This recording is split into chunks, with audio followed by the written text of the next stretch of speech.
So first we have the minutes from the February 16th meeting.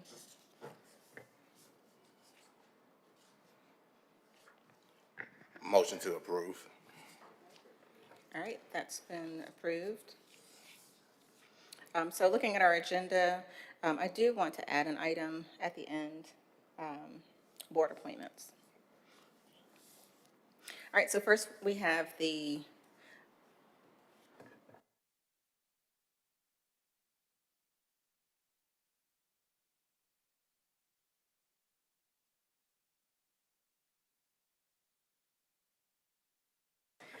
Okay, so first we have the Museum of Art updates.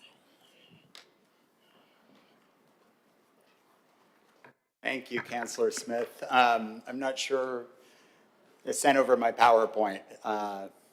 There it is, all right. And I also have hard copies if that's helpful. I love the magic of technology, it just appears. Thank you. Well, thank you for the opportunity to come before the committee and share some of the things that we have going on right now and then coming up in the future at the Birmingham Museum of Art. I hope by now that most people have heard that it's our 75th anniversary this year. We were founded in this very building 75 years ago. Our initial galleries were in City Hall. And how do I advance the... Do I just say next? I think you would say next. Next, okay. We were founded, okay, next. We were founded here in City Hall 75 years ago, so I'm showing you an image of the original galleries, which were here in this building, and they house the Samuel Kress collection. And we moved from City Hall to our present location in 1959 thanks to a gift from a woman named Helen Wells. She gave $1 million to the city to build the building that we have now. Of course, we've added on to it a bit over the years, but I'm also sharing with you the headlines from when the museum opened 75 years ago. A dream come true, Birmingham's new Museum of Fine Arts opens Monday. Hard to believe that it's been 75 years. Next. So we wanted to celebrate this monumental moment with a couple of major initiatives. And so I'll share with you the way that we're framing our year, really bookends to a year. We kicked off our 75th anniversary celebration with this exhibition, Monet de Matisse, French Moderns, presented by PNC Bank. It is a special exhibition which opened January 30th and will run through May 24th. It was organized by the Brooklyn Museum, but we wanted to go a little bit extra with this exhibition, and so we asked for special permission to double the size of the exhibition, which Brooklyn kindly granted to us. And so when you come and see the exhibition, you will notice that half of the works come from the permanent collection of the Birmingham Museum of Art. And that's something we're really proud of. In fact, when people come to see it, and I'll talk in a moment about some of the great numbers that we've been seeing in terms of attendance, one of the exciting things is that people walk away and share their favorite paintings, and oh, I love the Pizarro, or oh, I love the Cassatt. And then we get to share with them, well, you know, you can come back and see that Pizarro or see that Cassatt because they belong to the museum and can be found at other times in our permanent collection galleries. We also borrowed 3 additional Monets, 2 from the Virginia Museum of Fine Arts and 1 from the Museum of Fine Arts Boston.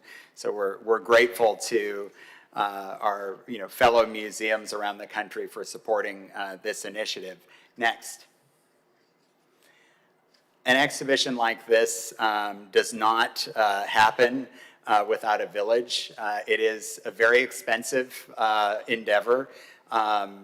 We are so grateful to be a department of the city of Birmingham, but I think those of you who have seen our finances before know that we get about 42% of our funding from the city of Birmingham. The other 58% we raise through memberships, corporate sponsorships, admissions fees for special exhibitions, rentals, and we're fortunate to have raised an endowment over the years and endowed many positions. Exhibitions live completely outside of our general operating budget. They're totally separate. And so every time we do a major exhibition, we raise those funds from scratch. As you can see from this very lengthy credit line, this is the title wall of the exhibition. We were very fortunate to have significant support, first and foremost from PNC Bank, but also from Johnson Properties, from Protective Life, Alabama Power, the Warner Foundation, and the Beaux-Arts crew, which typically raises funds to make acquisitions of art for the museum, but came on board as a major sponsor for this exhibition. We also had numerous individual supporters, which we're really, really proud of that many people stood behind this exhibition and made it possible. That means because we had so many supporters, we were able to charge a relatively modest admission for an exhibition of this caliber, $19.51 in honor of our founding year. We hope people will round up and give us an even 20, but that's up to each individual visitor. Next. And I won't say too much about each individual work except to say that the show includes some of the greatest names in art history: Edgar Degas, Pierre-Auguste Renoir. Next.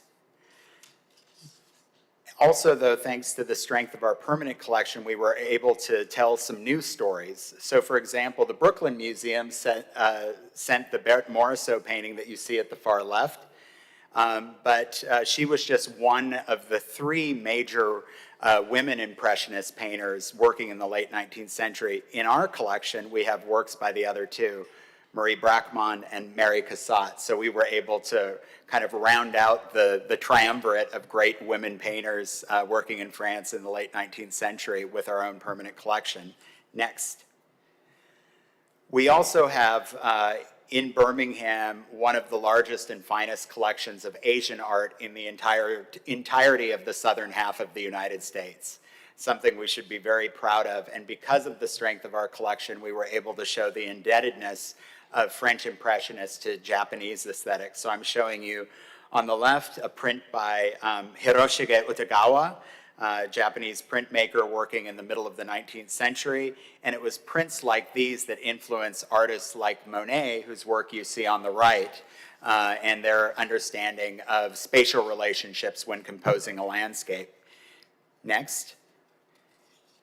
And then one of the things that I'm personally most proud of with this exhibition is the fact that we were able to bring great Alabama artists into the story. One of our founding mothers at the Birmingham Museum of Art was a woman named Carrie Hill. She was president of the Birmingham Art Club, which for many years raised money to establish the museum first in City Hall and then later at our current location. She exhibited in Paris. She was born in Vance, Alabama, raised here in Birmingham, but as a young woman made her way first to the Northeast to train as an artist and then later traveled widely in Europe. And the painting that you see on the left was shown at the 1922 Paris Salon. She was heavily influenced by the work of Paul Cézanne. And to be able to show Paul Cézanne's work alongside Carrie Hill's work is a pretty great opportunity. And there really is a sense of pride when people from Birmingham see the work of a Birmingham artist represented in an exhibition. This brings me to the next bookend for our celebratory year, an exhibition that will open in September of this year. Next. Some of you may already be familiar with Corietta Mitchell. Shonda Temple helped me tell the story of Corietta Mitchell a couple years ago through her Strong Her initiative for Women's History Month. Corietta Mitchell was the first Black artist to exhibit at the Birmingham Museum of Art. She had a one-woman show that opened in March of 1963, which is pretty monumental when you consider the fact that Jim Crow laws were not repealed until July of that year. So she was a trailblazer, but also a trailblazer against all the odds. We are still doing active research to try to learn more about her story. And recently, Guy Rawlings did a news program helping get the word out in the community. We would very much like to find an example of her work. We have the original checklist for the exhibition, which you see on the far right. It was widely covered in the news. But to this day, we have not found any examples of her work, though we have heard from many people who knew her as a teacher, studied with her at Ullman High School, went to church with her. So I feel like the answer is out there somewhere. Next, please. But when you consider where our museum started, in an era of exclusion and under the laws of the Jim Crow South, and where we've come now, it's quite a remarkable story. I would be so bold as to say we have one of the preeminent collections of works by Black American artists in the entire country. That remains an undertold story, because many people, especially people who have never set foot in Birmingham, never been in Alabama, never been into the South in general, they make up their minds about Birmingham of today without really giving us a chance. And so one of the things we want to do is set the record straight and say, no, Birmingham was an awful place when the museum was founded, and we were not serving the entire community, but it's a story of change and a story of how far a community can come when it works together to do so. And so the exhibition that we'll present this fall is called Roll Call, 200 Years of Black American Art. It is so much more than just an exhibition, though. It includes the largest publication the museum has ever done in its history, 432 pages, featuring 8 scholarly essays and over 250 catalog entries authored by 57 scholars. Amani Perry, professor at Harvard, daughter of Birmingham, has contributed an essay. Kelly Morgan, who's made a national name for herself as a champion of Black artists and Black museum professionals. Carrie James Marshall, another child of Birmingham, has also contributed an essay. So we're very proud of this. Next. Just as an aside, our Carrie James Marshall is presently on the road. It was the star of the show at the Royal Academy just a few months ago in London. It is currently in Zurich and headed to Paris. So we are sharing it with the world, and that's another thing we can be very proud of. Next. So the story of Black art at the Birmingham Museum of Art, this is not surprising given my comments about Corietta Mitchell and the adversity she faced as an artist in 1963. The Birmingham Museum of Art, I will be just very, very transparent and say, failed to serve this community fully for the first 20 years of its existence. We did not accession the work of any Black artist until 1971. And what I'm showing you is the first work by an African-American artist to come into our collection. It's by Henry Ossawa Tanner, one of the great artists of the 19th century. And this was given by a Birmingham woman who lived in Paris and may have even known Tanner personally. But that watershed moment really opened things up for the museum. And in the following year, next, thanks to the generosity of A.G. Gaston, who is well known to all of us in this room, we were able to purchase a work by David Driscoll, who went on to become one of the, I think people have referred to him as the Dean of African American Art History. He previously taught at Talladega College and went on to really be one of the leading figure in the Black arts movement of the 1970s. We were fortunate to have the honor of honoring David Driscoll during his lifetime at the Birmingham Museum of Art, and it was a full circle moment for him because he remembered and shared the story of when he was turned away as a young faculty member at Talladega because he came on the wrong day of the week. Next. One of the exciting things about this exhibition, though, is that it covers so much territory. It goes all the way from the early 19th century. We recently acquired a work by Joshua Johnson, who was the first professional Black artist in the United States, and it goes all the way to artists who are living and working today, some of whom we know from our own community. quilters, a quilter like Yvonne Wells, and then Deborah Riff, who lives right here in Birmingham and is a great friend of the museum. So that will open in September of this year. It will run through January, and as we get closer to that date, you can expect to hear a lot more about it in the media, and I think we're already generating a lot of excitement around the exhibition. Next, please. So next month, a much smaller but equally fine exhibition opens. It's called Disruption, and it takes a broad look at the concept of disruption, both as a disruption through experimentation, disruption through subject matter, and the ways that artists embrace change and difference in their own work. Next. And I just want to conclude by mentioning a few upcoming programs. The list is pretty long, so a couple of highlights, but I direct your attention to our website for the full meal deal, so to speak. On May 7th, leaning into the current special exhibition, we'll have our next iteration of Art After 5, Emily in Paris. So it should be a fun and celebratory evening with cocktails. It's an 18 and over event. Of course, for a cocktail, you'll need to be a little bit older than that. And art-making activities, music, all sorts of activations around the museum. Next, please. And then an event that I am particularly looking forward to on May 21st. We will have an evening, The Cry of Jazz, which is a film screening and panel discussion with the Sun Ra Orchestra.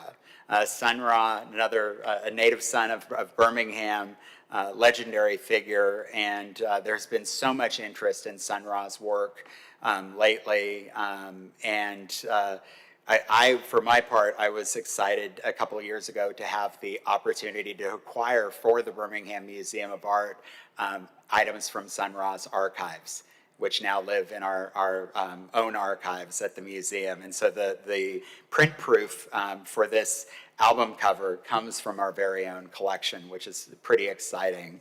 And that's one thing that I think you'll see more and more of. We're trying to embrace the arts across a variety of media, so it's not just the visual arts, but we've also, exploring music and dance and theater, and really trying to be a living room for our entire community.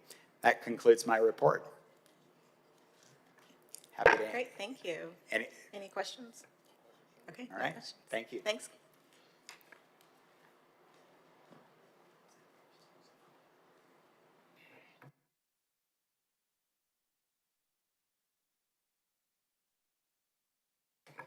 Okay, moving on, we have the Civil Rights Institute.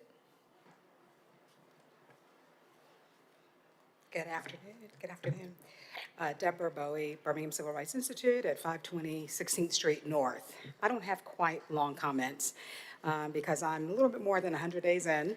And so I wanted to be able to give you high level and then, of course, if you have questions.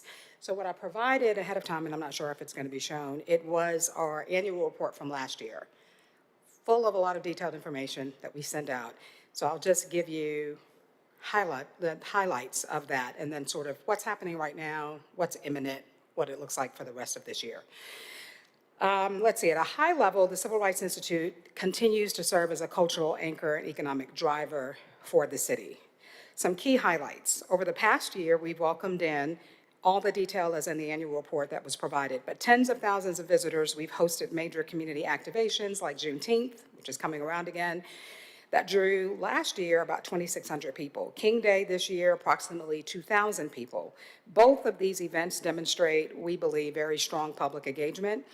Our youth programming also remains a priority through our Youth Legacy program, which is 19 years old this year. Next year is 20 years of this program. We've served students from across 12 schools, delivering more than 1,600 hours of community service and reinforcing our role in civic education. I personally think the Legacy program is one of the greatest things the Institute does, but hasn't really touted. Just to put in perspective, these are young people from throughout the district who come from all different school systems, all walks of life. They go through a very intense year-long leadership program, and when they graduate from the program, they are full-on docents. 20 years of this. So we've got people all across the country that have a rich history taught right here at the Institute. So I'm hoping that next year that our staff will be able to work with the alumni and build out an alumni association, which I think will really help us. Last year, you also saw the return of our annual gala, the Shuttlesworth Dinner that we had at the Sheraton. It had been gone for a couple of years. It's a really important event. It is our largest fundraiser, but more importantly, it is an event in his namesake that recognizes someone worthy of doing the work, advancing the mission and cause for civil rights. And so pretty soon, there will be a selection committee convened to choose who that recipient will be this year. I'll tell you, since I've been here in January, that focus has been very internal to the organization. I'm coming into an organization where just a lot of things have to be shored up, to be honest. That looks like a full-scale review of our operations and our vendor contracts. I have been up here with all of it, and it has been a fruitful exercise. It's been a while since I think that we've had the ability to really go back to page one and say, let's start fresh with some of our vendor relationships. I'm excited about what that's going to yield.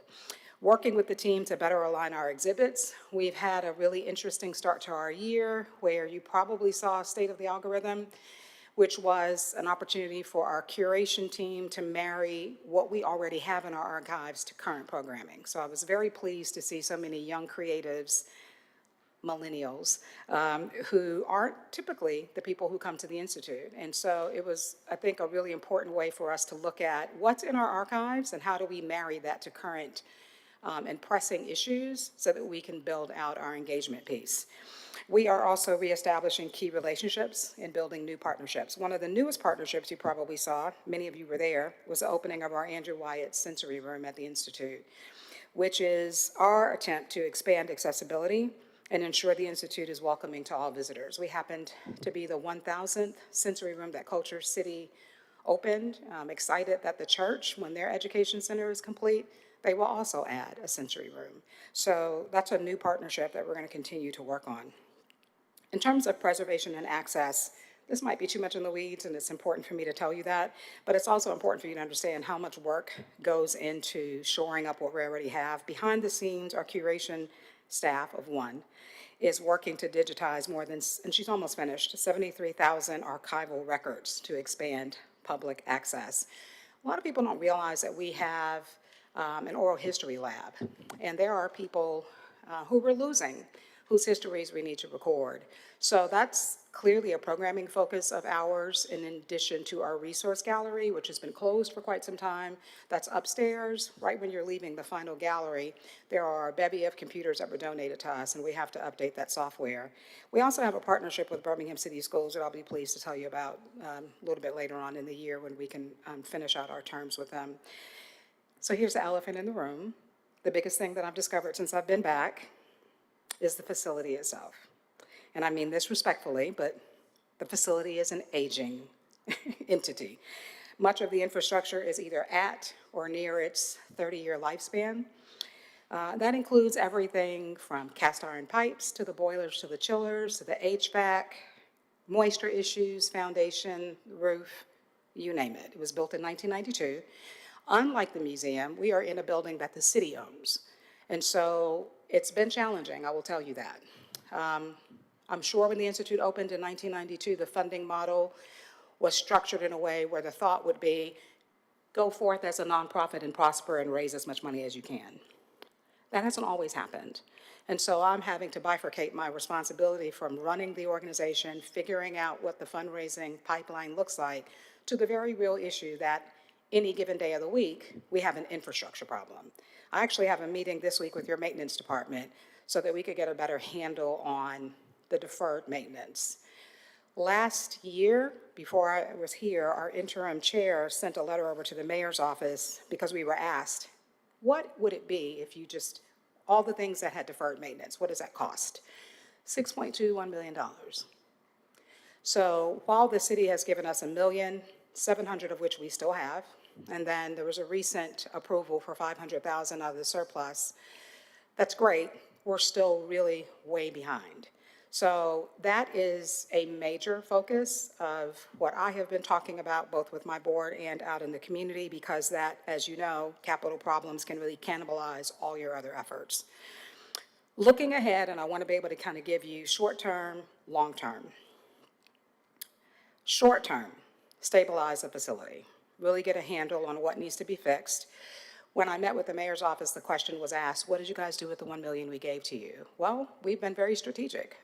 Initially, there was a quote, I believe, to fix the roof where the dome, where it was leaking. It was about $700,000. And the Institute chose not to use that because there were so many other issues. That bid was put out by the city last year and canceled because there was no line item funding that was identified. I didn't know it was canceled until I called. So I'm glad that we did that because now we have a cast iron pipe project that's going to eat basically the rest of that funding. So we will replace those cast iron pipes. We will also upgrade the bathrooms. Those are significant. If we shut down our bathrooms, we would have to close the doors. You cannot do that when you are running a revenue-based organization that's driven by tickets and room rentals. So that is a really, really big focus. Reaccreditation, we were given a provisional reaccreditation by the American Alliance of Museums, and our full-blown accreditation is due July 1.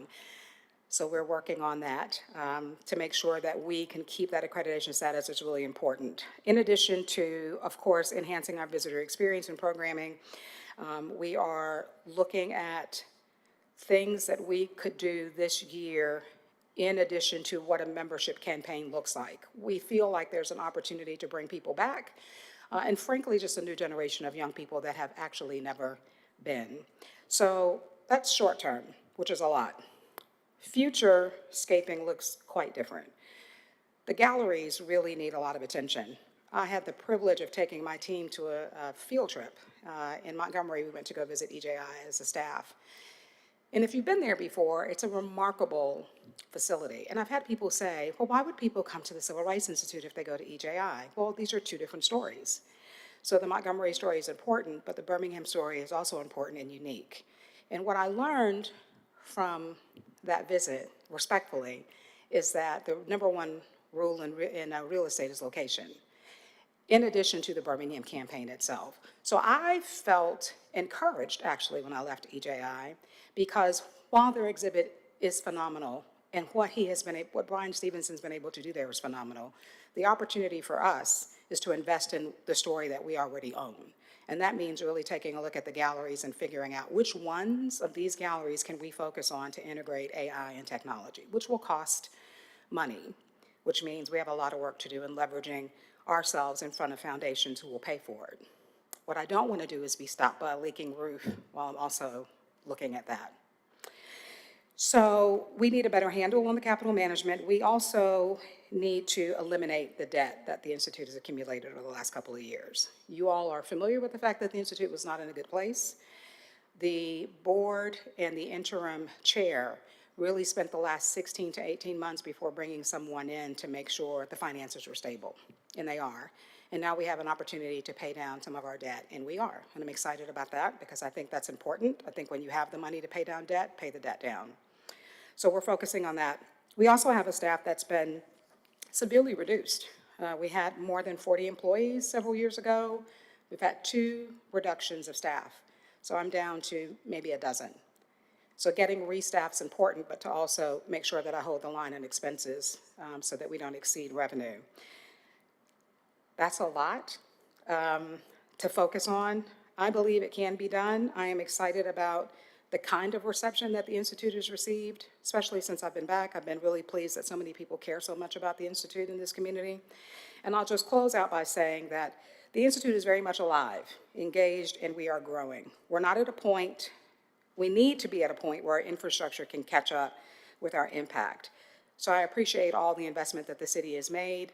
I thank you all for showing up whenever we have events. We will, I think we need to do a better job of communicating with both the council and the mayor's office so that you're fully aware of what the Institute's needs and goals are, and I'm happy to take any questions. Great, thank you. Any questions? No questions, more so just thoughts. The Civil Rights Institute is a monumental facility in the city of Birmingham and in the state of Alabama. So for me, as a representative of the city of Birmingham, we need to do any and everything that we can to protect that facility and to make sure that the upkeep, the maintenance, the planning, the revisioning, all that stuff is, up to par. Because we do compete with Montgomery, the EJI. I was just down there Friday. And just to see where Birmingham Civil Rights Institute is compared to EJI. You do know the main difference, though, in terms of the funding structure, right? So we have I think, a fairly healthy, I would even argue, an over-reliance on public funding. That's the model that Birmingham went into in '92. So when Brian brought EJI to Montgomery, he did exactly the opposite, private, right? And so we can't get there overnight. I don't disagree with you. I think you saw the park that they built out. Now they have a hotel. Yep. Yeah. But of course, like you said, it's all been done through philanthropic donations and Right. other means. But we've got to find whatever that balance is to protect the Civil Rights Institute and to bring it into the 21st century. I remember when I first visited the Civil Rights Institute back in 1995. And my last visit at the Civil Rights Institute was 2024, and not much has changed. Right. Right. I think the last exhibit was 2009. Yeah. Right, where we had an opening to the gallery. So whatever we need to do, we need to have a serious conversation about Yes. where we see the Civil Rights Institute. Everybody at the table to discuss the future of the Civil Rights Institute. I appreciate that. Just as an aside, at one of our previous meetings, I did give to your administrator the memo that we provided to the mayor's office last year in case you wanted to see the detailed breakout on what I consider to be deferred maintenance. And in all fairness, this isn't just the last 8 years of the city. I think mayors build shiny new things, and they're great, and then they kick the can down the road to some future mayor to say, hey, good luck, you have to maintain this building now. And I just think through the years, we just haven't been stewarded. But hopefully with you in the position now, we can look forward to some new and exciting Nothing like things. being new and being given that and saying, hey, our reaccreditation is due too. But Yes. no, I'm up for the challenge, and I'm grateful to be back. Absolutely. Thank you. Great, thank you. Thank you. And I see that we have Ms. Richards ready to come up here, but just real quickly, I think we needed to go through our board appointments. Okay, so we have the library board appointments. You have the resume for Naya Nelms, as well as Sam South.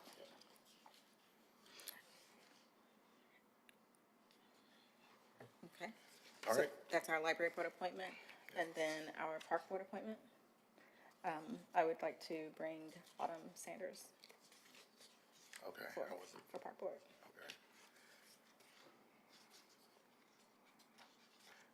We probably need to think about the park board, so let's delay the park board, but we're ready to vote on. So you would like to look at library? Yep. I will move for full recommendation for the two applicants that we have for the library board. Okay, great. I second that. And also, just to comment, I know we serve on other committees together. And to my knowledge, we haven't had any questions with appointments. Oh, okay. All right. Thank you. Moving on to Arlington.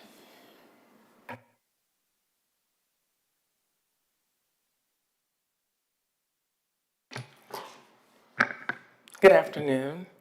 Oh, that's loud, isn't it? Okay. UAB cheerleading days. Good afternoon, Counselor Smith and Counselor Gunn.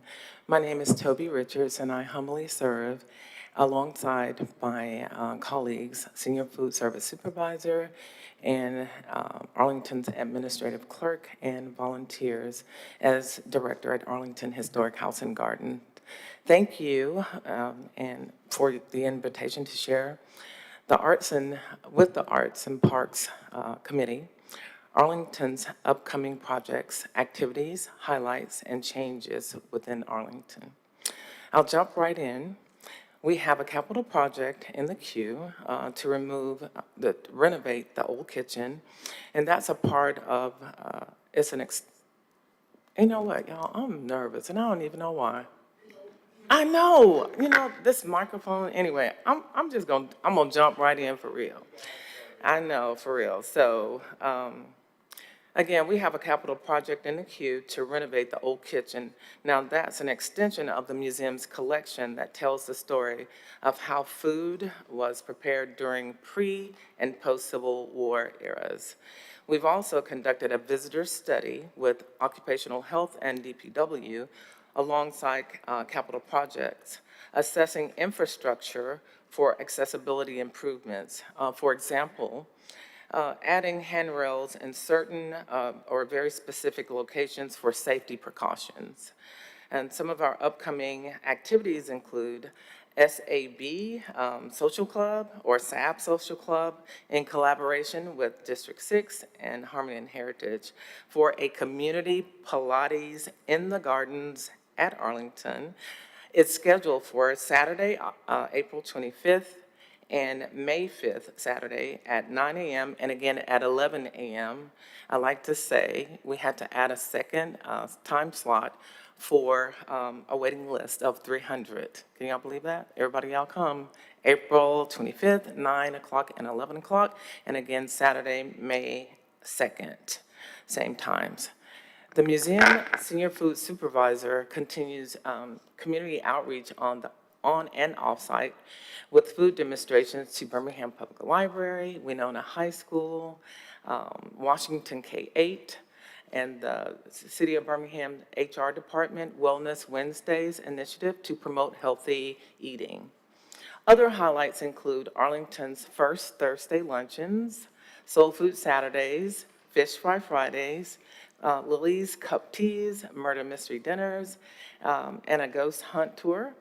And now there are several other private and community engagement events as well as educational efforts scheduled throughout 2026. So if you would, you can go to the City of Birmingham's official website for more details. I'd like to mention that horticulture will be planting and maintaining the summer gardens alongside Jefferson County Master Gardeners Program and other stakeholders. We continue to update Arlington's narrative as a more inclusive space for our visitors. I'll end with the exciting change to Arlington's landscape. A historical marker has been installed to give recognition to the enslaved persons who labored in Old Illiton. This concludes my report. Thank you so much for your continued support, and we will have our burger initiative before the summer ends, Councilor Smith. All right, thank you. Yes, so I frequented the Arlington for the lunches that you all offer, so yes. Any questions? No questions, just comments. Good to see you, Toby, and keep up all the good work at Arlington. Thank you so much for your support. All right, and then last but not least, we have our GMC update on the strategic park plan.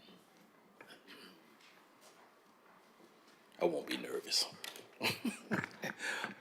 Good evening, my name is Ronald Hicks. I serve as Deputy Director with Birmingham Park and Recreation. And again, we're here excited to let you know our next steps with our strategic plans. And right now, I'll yield my time to the experts of GMC to give a presentation.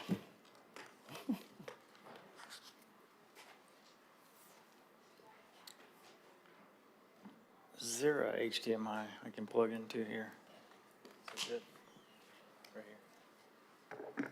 This one. I'll try this one. That's the one. I got it, bro. Is it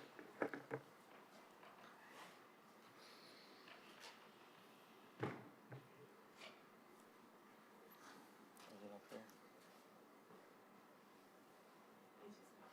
there? Okay. All right, well, I'll just flip through these. Yeah, so thanks for having us today for update. We've been pretty busy lately, mainly at City Hall here. Over the past few weeks, we've been meeting with different departments across the city. Right now, kind of looking at the overall work plan, we're in the final few months of this initial phase that was funded through the city. And I know that the funding for the final phase has been approved, so without any delay or hesitation, we'll kind of roll right into that final phase and completion of the plan. But the two primary updates I wanted to give y'all today was the completion of the park assessments and the inventory that we were working on with the city. And so this kind of just shows the map of every park that we visited and did quality assessments and inventory assessments on.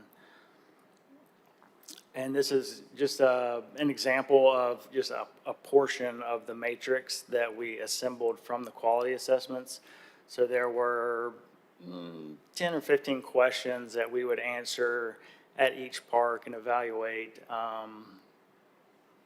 things like, what's the quality of this park? What is the entrance connectivity? Does it feel safe? Is there lighting, et cetera?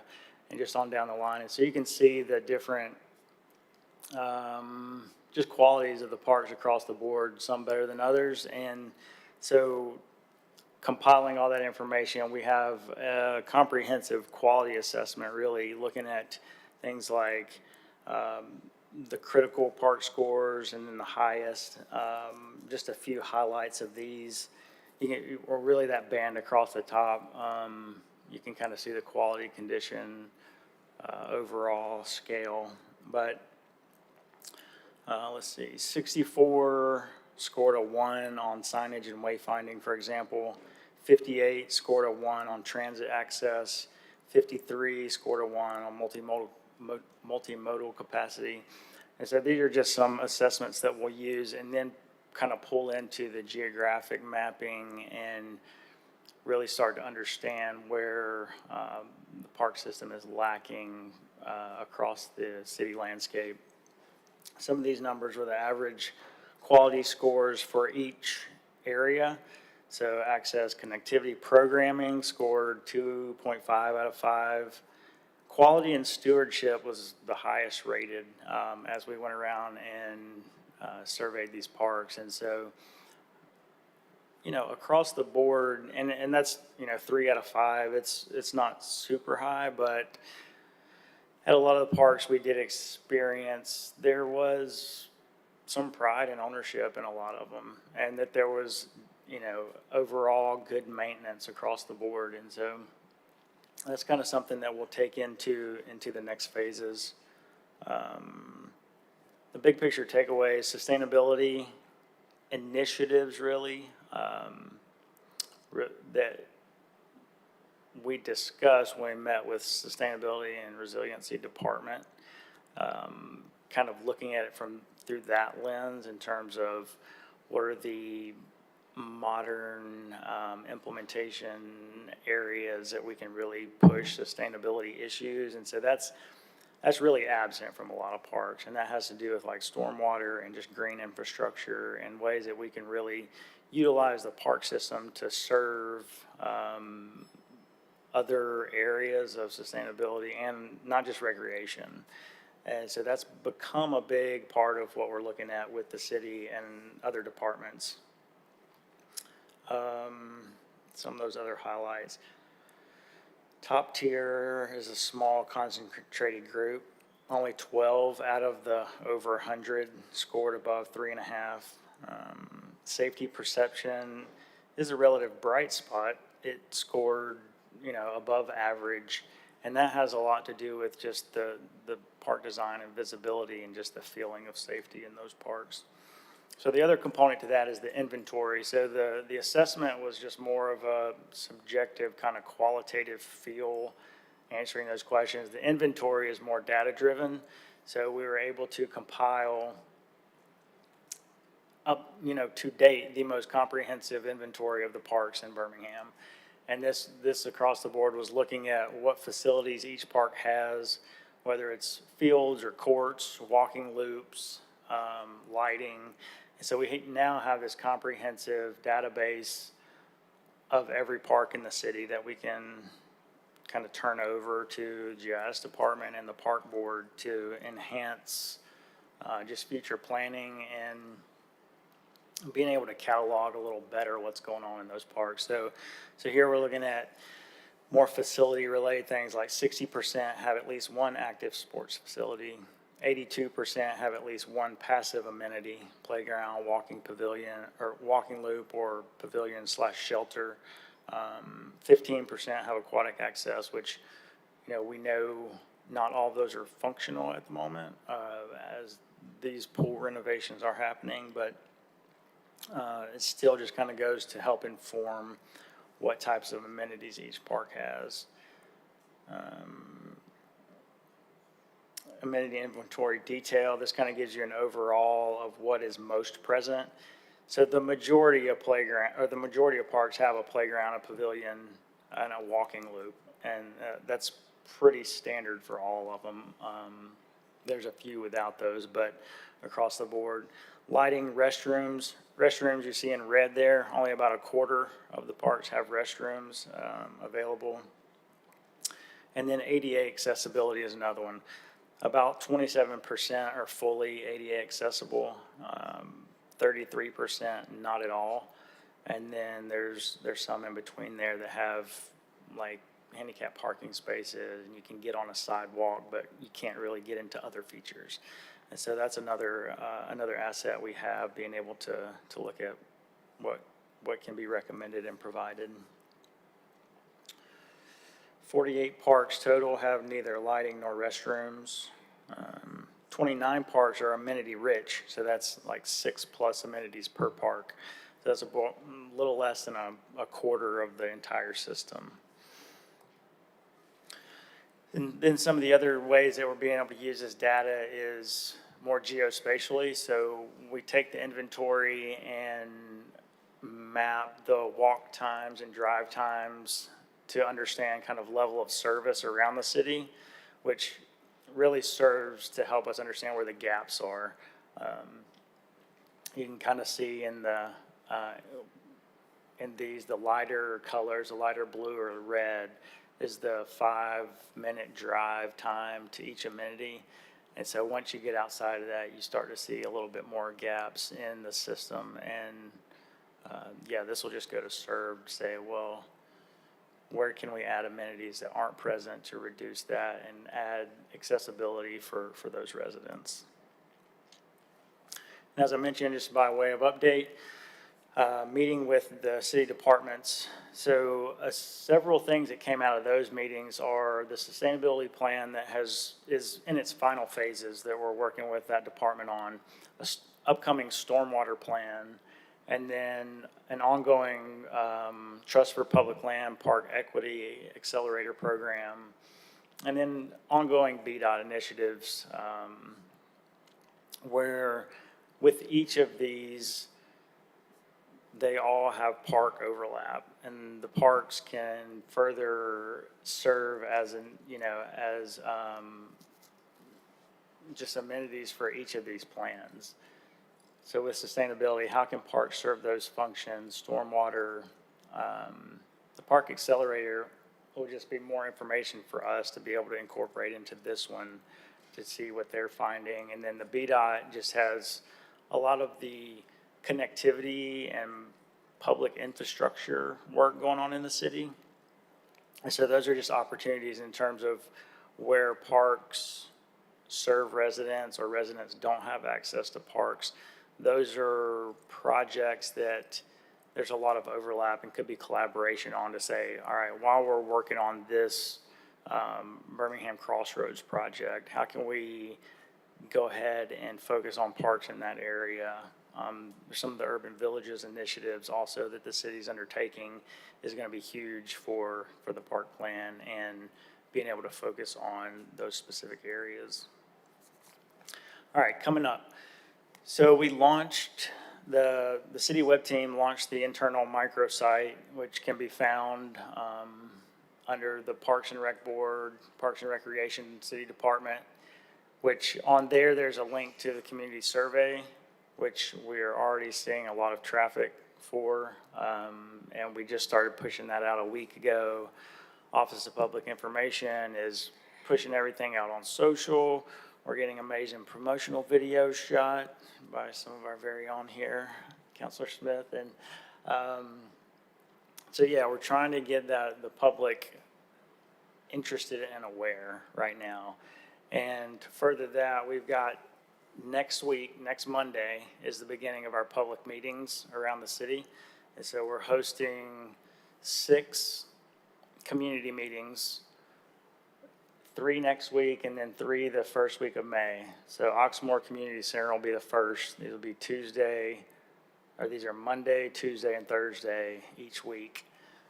And we'll hit really geographically all of the different segments of the city for the engagement opportunities of this. And these will just be more open house style meetings where we'll have a lot of interactive stations and activities for residents to participate in, to provide further input that, in combination with the survey, just allows them to come out and speak more specifically to their parks.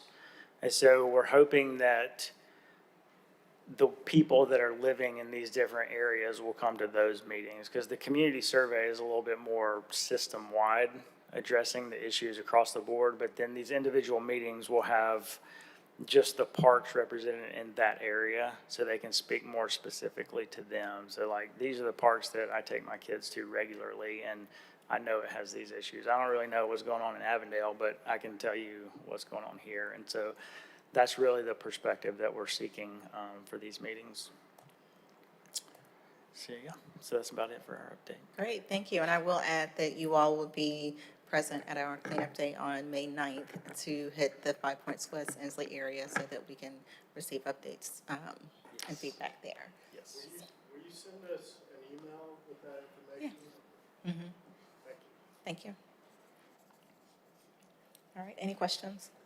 Yeah, I do have one question. How are we getting the word out about the public meetings?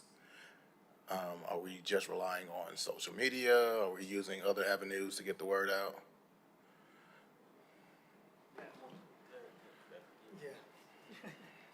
So primarily, we've been using the city socials to do this.